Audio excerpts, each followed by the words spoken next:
So we are going to be finding the first derivative of this object, and this is a product rule right here, this y times e to the x. So you got to use product rule on that part. So we do the first times the derivative of the second, which the derivative of e to the x is e to the x, and then the derivative of x is 1, but you don't have to put that there. Then it's plus the second times the derivative of the first. And then the derivative of x is 1. And the derivative of y squared is 2y. And because it's a y, we got to put a dy dx with that. So now that we have our dy dx's, we want to get them all on the same side. So I'm going to leave the ones without dy dx on this side. And I'm going to subtract this e to the x dy dx to the other side. Then we need to factor out our GCF of dy dx.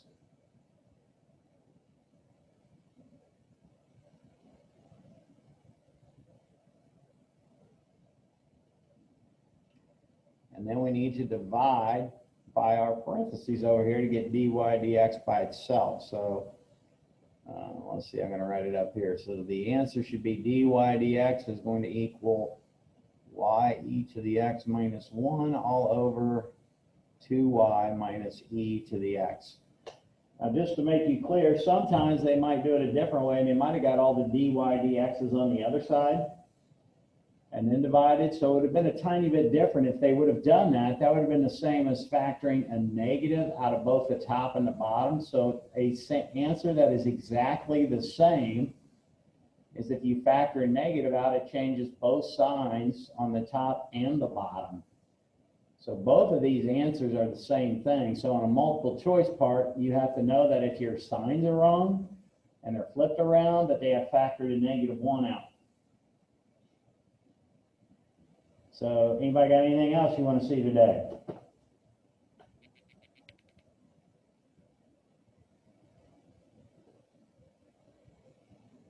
Can you redo problem 25, A and B on the practice test? I know you have already done it on a video. I had trouble on a question that was similar on the test. Okay. So did you watch the video, the second video I made with sound?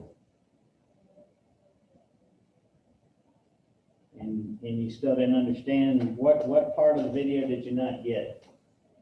You know, or what part did you not get on the problem? Was that? When you do the second part B on 25, the acceleration, like the first time you typed in dy dx on the calculator, and the second it was derivative, so I didn't know when to use which on my calculator. So the calculator, you want to know about the calculator? Yeah. Okay, well, let me go and I will show you on the calculator how to do that. So let me get the camera thing up here.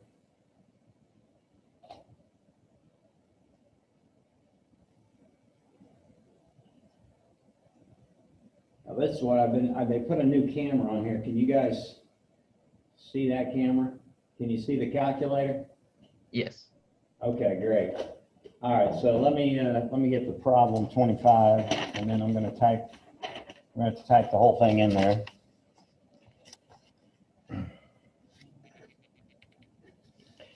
Okay, so is that zoomed in enough for you to see the calculator? Yeah. Okay, so I'm going to type this function in here, just like it shows it. Except I'm not using t's, I'm going to be using x's. So we got to keep in mind that the x's are going to be the part we need.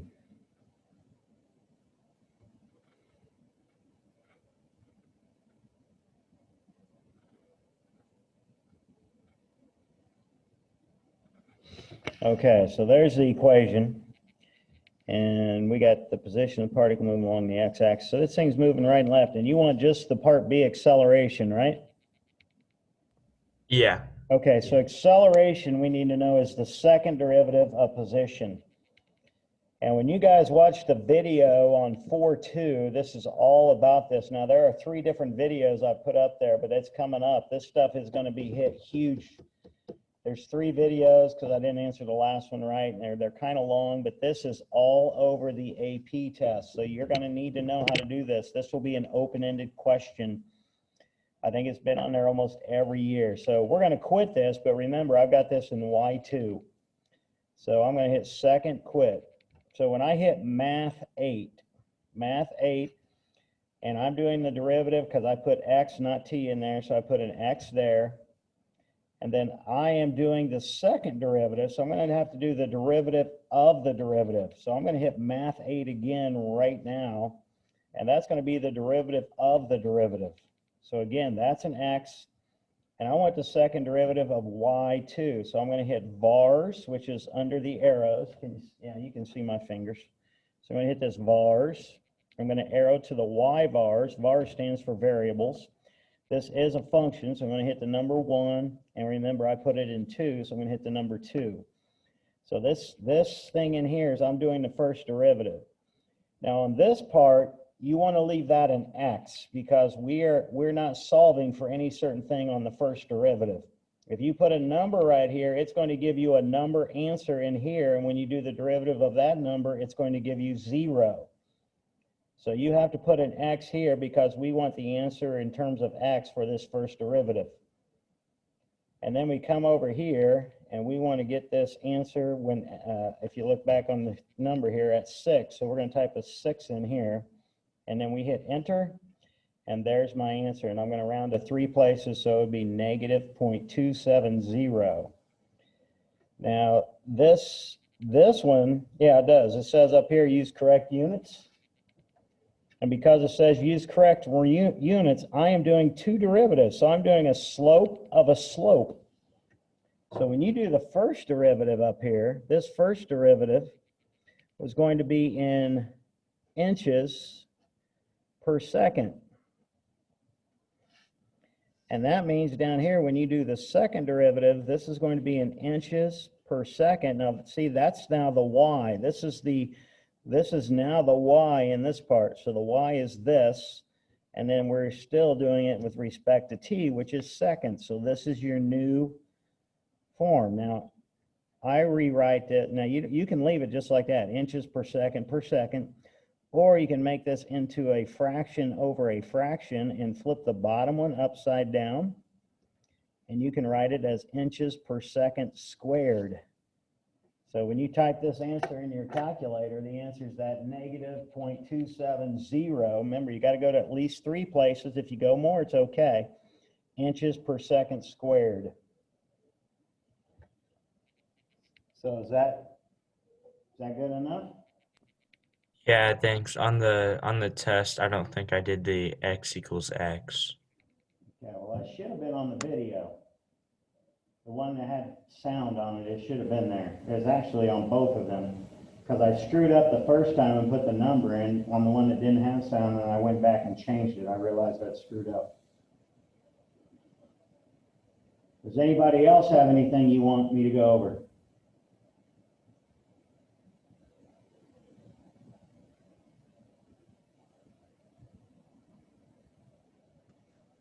Number 23, if that one's not done. 23? Yeah. Okay.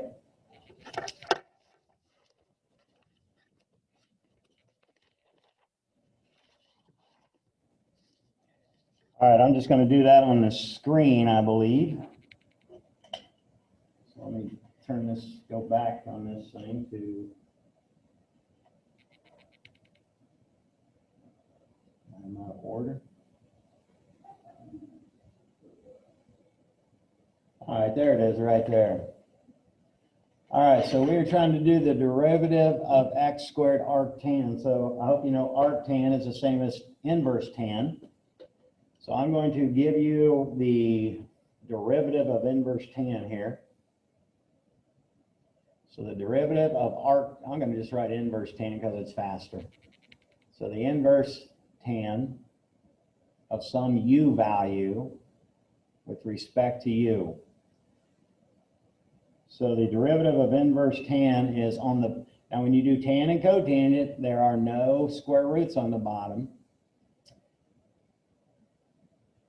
And it looks like that for both of them. Now, if this were cotangent, I'd have to have a negative on the top. So this is my formula, and we need to realize that u is that 5x. Now, this problem has a dot there, so this is a product. This is a product problem here. So I've got to use product rule. So when I do the product, I take the first term times the derivative of this term, which is going into here. So when I do this, I'm going to have 1 plus, and then it'd be 5x squared. So I'm going to go ahead and make that 25x squared. And then the derivative of 5x goes on top, which is going to be a 5. So that's first times derivative of the second plus the second times the derivative of the first, which would be a 2x. And we usually would move this 2x to in front of this to be like the coefficient kind of this thing. Although the x doesn't make it really a coefficient. So I got to find the one that matches up with this. So I hope we know this is over 1, so that x squared would go up in the top. So I can already eliminate these two because they got the wrong number. They got a 10 up there. So here's a 5x squared over 1 plus 25x squared. This is 1 plus 5x on the bottom. It can't be that one, so this is the one we're looking for. Okay, anybody else got anything you want to see?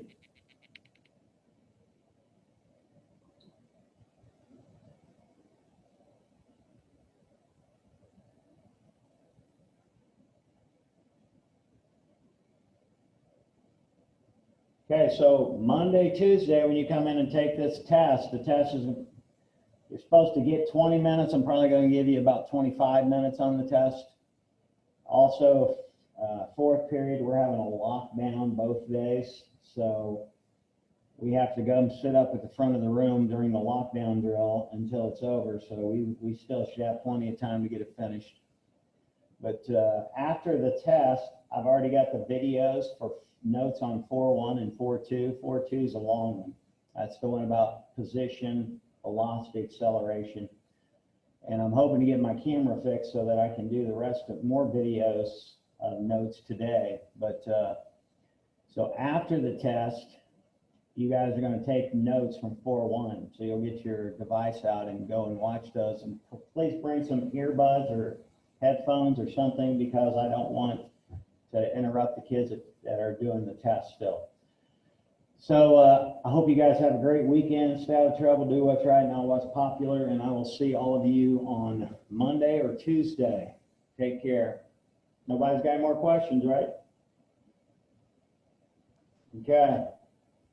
You guys have a good weekend. Be careful out there.